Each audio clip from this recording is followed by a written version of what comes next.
మీ ఎలాంటి వ్యాపార ప్రకటనలకైనా వెంటనే మా ఛానల్ సంప్రదించండి. అందరికి నమస్కారం, నేను శిరీష. ఈరోజు మనతో పాటు ఉన్నారు ప్రముఖ ఆధ్యాత్మికవేత్త, astrologer professor doctor Mullapudi Satyanarayana Murthy garu. గురుగారితో మాట్లాడదాం. గురుగారు నమస్కారం. నమస్కారం అమ్మా శిరీష. గురుగారు, ఏలినాటి శని ప్రభావం ముఖ్యంగా మీనరాశి వారికి ఎప్పుడు స్టార్ట్ అవుతుంది? స్టార్ట్ అయినప్పుడు ఎలాంటి జాగ్రత్తలు తీసుకోవాలి? ఏ దైవాన్ని పూజించమంటారు?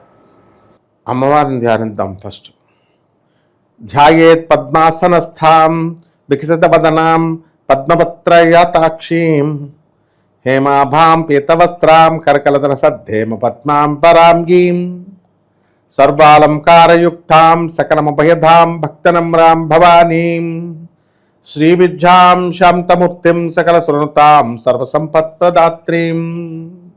ఓం శ్రీ బెజవాడ కనకదుర్గాదేవ్యై నమః. ఓం శ్రీ దుర్గామల్లేశ్వరాభ్యాం నమః. మనకి ఏలినాటి శని అనగానే మనందరం కూడా అరే బాబు శనిగాడు వచ్చేసాడు పట్టేసుకుంటాడని అంటే, శని అంటే ఏదో బ్యాడ్ పర్సన్ లాగా మనల్ని పీడించేవాడిగా చిత్రీకరించారు. శనీశ్వరుడు జగద్గురువు, మనకందరికీ కూడా జ్ఞానాన్ని బోధిస్తాడు. మనం చేసుకున్నటువంటి కర్మలకి ఫలితాలు ఇస్తూ న్యాయ దేవతగా, చెడ్డ పనులు చేస్తే చెడ్డ ఫలితాలు ఇస్తాను సుమా, నీకు దుఃఖాలు ఇస్తాను సుమా, మంచి ఫలితాలు ఇస్తే నీకు సుఖాలు ఇస్తాను సుమా అని చెప్పి, నువ్వు చెడ్డ పనులు చేసినా మంచి పనులు చేసినా ఉతుకుడు ఉతుకుతాను సుమా. ఆ తర్వాత మిమ్మల్ని అందరినీ దైవ మార్గం మీదకి వెళ్తాం. లేకపోతే మా ఆయన ఉన్నాడండి నన్ను చూసుకోవడానికి, మా ఆవిడ ఉందండి నాకు జ్వరం వస్తే ట్యాబ్లెట్ వేయడానికి, ఇవన్నీ ఏమో నడవవు. పిప్పని నొప్పి వచ్చి ఇద్దరికి ఒకేసారి పెట్టేస్తాడు పిప్పని నొప్పి. బాబోయ్ అని వీడి భయం వాడి భయం ఇద్దరికి కూడా. ఎవరిస్తారు ట్యాబ్లెట్? ఆ పన్ను నొప్పికి బ్రిడ్జి మీద దూకేయాలనిపిస్తుంది అనమాట. డెంటల్ డాక్టర్ని లేకుండా చేసేస్తాడు ఆ ఊర్లో. అప్పిచ్చువాడు వైద్యుడు అంటే అప్పిచ్చలేని వాడు వైద్యుడు లేనటువంటి ఊర్లో ఉండకూడదు అని శాస్త్రం. అలాంటి ఊర్లో పడేస్తాడు మనం తీసుకెళ్ళి. ఇదే దేశ బహిష్కరణ శిక్ష, ఇదే ఏలినాటి శని అంటే ఏలినాటి శనికి అందరూ విదేశాలకు వెళ్ళిపోతారు.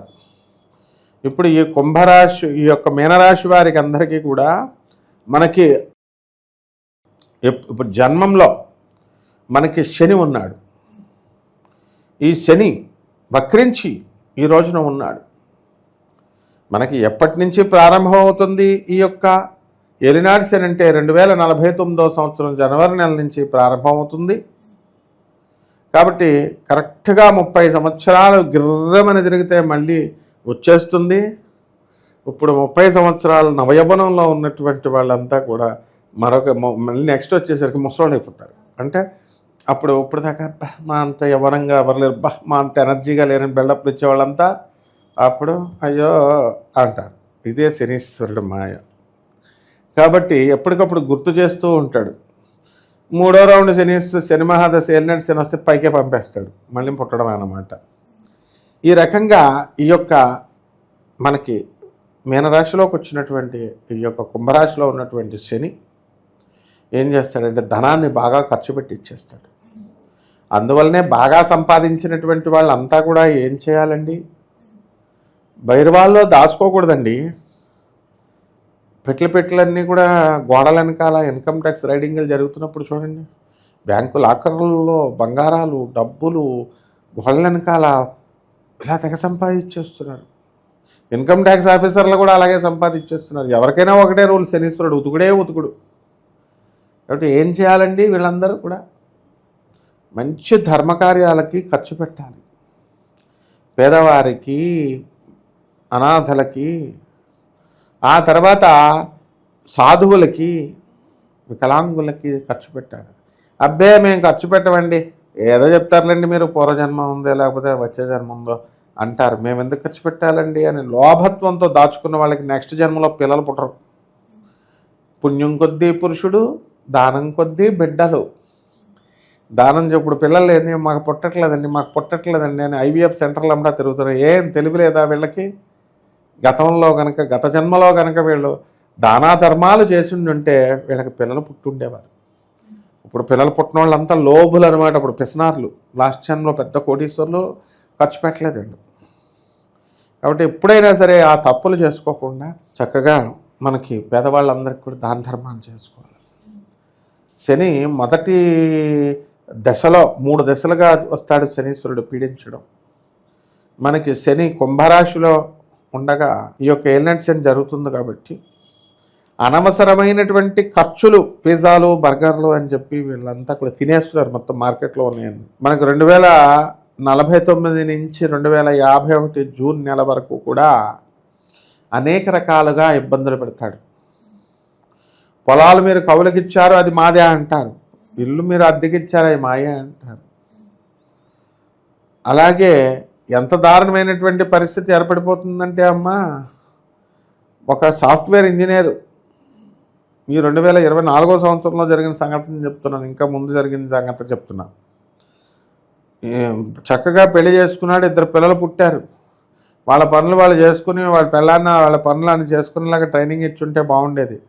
పని మనుషుల కోసం పెడతారు కదా ఫారెన్లో, చిన్నపిల్లల్ని చూసుకోవాలని చెప్పి ఇండియా నుంచి తీసుకొస్తే వీడు పాపం అక్కడే ఉన్నాడు. కొన్నాళ్ళు బాగానే ఉండి అమెరికాలో సిటిజన్షిప్ రావాలని వీడి భార్య వచ్చిన పని మనిషి అమ్మాయిని పెళ్లి చేసేసుకున్న, ఆడవాళ్ళు పెళ్లి చేసేసుకున్నారు. ఇదంతా ఏలినాటి శనిలోనే జరుగుతాయి. ఇదేమిటండి నువ్వు ఆశ్చర్యపోవచ్చు. అమెరికాలో ఈ కామన్. అమెరికాలో ఉండాలంటే సిటిజన్షిప్, గ్రీన్ కార్డ్ అని అడుగుతారు. ఆడవాళ్ళు చేసేసుకోవచ్చు, మగవాళ్ళు చేసేసుకోవచ్చు. ఎప్పటి నుంచి అది కూడా ఇండియాలో కూడా వచ్చేసింది. కాబట్టి ఈ ఏలినాటి శని సమయంలో అలా జరగడానికి అవకాశాలు ఉంటాయి. అలాంటి వాళ్ళు తారసపడడానికి అవకాశాలు ఉంటాయి. అందువలన పెళ్లి చూపులు చూపించినప్పుడు, అమ్మా మీ అబ్బాయి ఆడవాళ్ళతో సరిగ్గా ఉండడు అంటే కొంప తీసి మగవాళ్ళని పెళ్లి చేసేసుకుంటాడా ఏంటి అని ఒక ఆవిడ అమెరికాలో ఉన్న ఆవిడ అడిగారు. అది వాస్తవం కూడా. ఇలాంటివన్నీ కాంప్లికేషన్స్ ఇస్తాడు శని కుంభరాశిలో ఉన్నప్పుడు. ఇక జన్మంలోకి వచ్చాడు శని అంటే అనవసరమైన ఖర్చులు పెట్టించేస్తాడు. అప్పుడు జన్మంలోకి వచ్చాడు. జన్మంలోకి వచ్చినటువంటి శని నడక నడిపిస్తాడు. ఏలినాటి శనిలో నీకు వాహనాలు ఉన్నా సరే వాహనాలు ఎక్కనివ్వడు. నువ్వు ఏలినాటి శని నుంచి తప్పించుకోవాలంటే మంచి నడక నడవాలి. వాహనాలు ఎక్కి పెద్ద స్టైల్గా కారుల్లో తిరుగుతుంటే యాక్సిడెంట్ చేసి పడేస్తాడు. నడిస్తే నడుస్తున్నాడు, కర్మ తనకు తాను శిక్ష వేసుకుంటున్నాడు. డోంట్ వరీ అని చెప్పి పాదాల్లో ఉంటాడు శనీశ్వరుడు.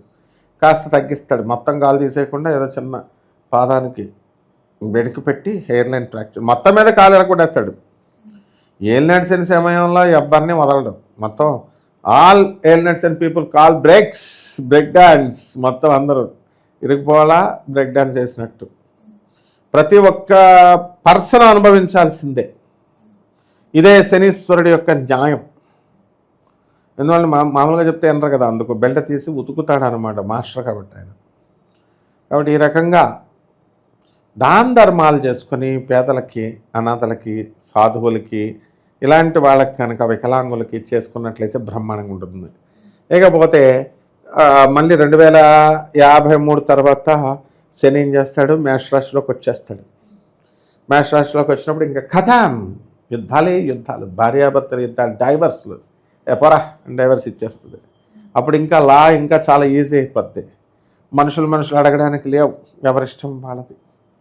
తర్వాత ఇవన్నీ పోవాలి అంటే వీళ్ళందరికీ జాగ్రత్తగా ఉండాలి అంటే దాన ధర్మాలు చేయండి, మాట్లాడకుండా ధర్మంగా నడుచుకోండి. అంతేగాని మిగతా జ్యోతిష్కులు అలా చెప్పలేదండి, మేము చెట్లకు పుట్లకి పాలు పోస్తామండి, మేము మాత్రం దానాలు చేయమండి అంటే ఉతుకుడు మొత్తం ఫ్యామిలీని డిస్టర్బ్ చేసేస్తాడు. అనుభవంతో చెప్తున్నాను అనమాట. నేను వందల వేల మందిని చూశాను.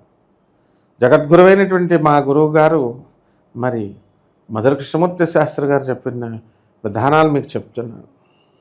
ప్రపంచ ప్రఖ్యాత ఆయన. ఎన్నో చూసాం, వేల కేసులు. శకుంతలాదేవి వరల్డ్ హ్యూమన్ కంప్యూటర్నే చూసాం. బెంగళూరు వెంకటరామన్ గారినే చూసాం. ఇలాంటి వాళ్ళతో తిరిగాం మేము. కాబట్టి ఇవే జరుగుతాయి. కొన్ని పరిహారాలు చేసుకోవడం ద్వారా పర్వాలేదు. గురుగారు పరిహారాలు అన్నారు కాబట్టి ఎలాంటి పరిహారాలు చేసుకోవచ్చు అంటారు? ఏ దైవాన్ని పూజించమంటారు? పరిహారాలు ఏమిటంటే అమ్మ, మనకి శని జపం చేసుకోవాలి, శని స్తోత్రాలు చదవాలి, శనికి కిలోంపావు నల్ల నువ్వుల్ని, నల్లని వస్త్రాలు ఇచ్చి పేద బ్రాహ్మణులకి శనివారం నాడు ఉదయం 8 గంటలకు దానం చేసుకోవాలా. దశమహావిద్యల్లో ఒకటైనటువంటి మహాకాళి అమ్మవారి యొక్క హోమాన్ని మీరు ఇళ్లల్లో జపం చేసుకోవాలా, ఇళ్లలో చేసుకోవాలా. మంత్ర జపాన్ని కూడా శనీశ్వరుడు ఓం శనిశ్చరాయ నమః అంటూ జపం చేసుకోవాలా. అండ్ రావి చెట్టు చుట్టూ ప్రదక్షిణాలు చేయాలా. అండ్ ఈ యొక్క మేడి చెట్టు చుట్టూ ప్రదక్షిణాలు చేస్తూ ఓం బృహస్పతి అయ నమః, ఓం దత్తాత్రేయాయ నమః అంటూ చేసుకుంటే సరిపోతుంది. పేదవాళ్ళకి, అనాథలకి, సాధువులకి, వికలాంగులకి దానం చేసుకుంటే సరిపోతుంది. గురుగారు ఓవరాల్గా మీనరాశి వారికి ఈ ఏలినాటి శని ప్రభావం ఎప్పటి నుంచి స్టార్ట్ అవుతుంది, ఎప్పుడు ఎండ్ అవుతుంది, ఎలాంటి జాగ్రత్తలు తీసుకోవాలో తెలియజేసినందుకు ధన్యవాదాలు. ధన్యవాదాలు.